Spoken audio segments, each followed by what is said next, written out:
Well, a collaborative effort between the Bureau of Land Management in Idaho and Oregon State University has led to a discovery that impacts the world. KVT's Garrett Hoddle has that story.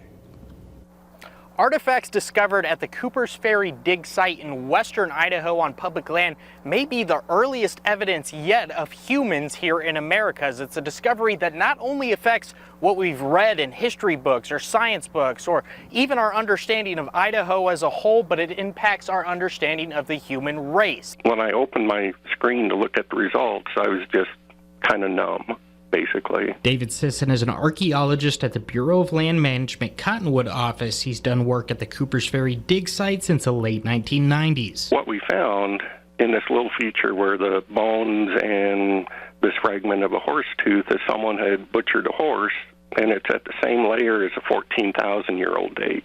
Other items at the site were radiocarbon dated back even further than that, as much as 16,000 years ago. When I opened my screen to look at the results, I was just kind of numb, basically.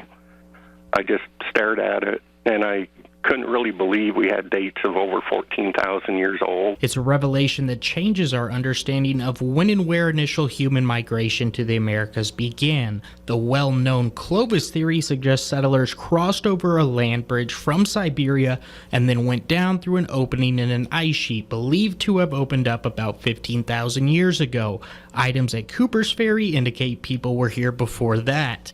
What that means to me, and this is probably even more of an intriguing thought than the date and everything, is that the first people to come here from Asia, the only way they could get here is a coastal route. That's what Jim Wood, a former College of Southern Idaho archaeologist, found most interesting about the findings at Cooper's Ferry, which have since been published by the study lead Lauren Davis and co-authored by other archaeological experts like David Sisson. The only way to get here is by boat. And that's what these researchers are proposing. And they're not the first to do this, but they're the first to have good dates on it. It's a once-in-a-lifetime and once-in-a-world finding right here in Idaho. Reporting in Twin Falls, Garrett Hoddle, KVT News.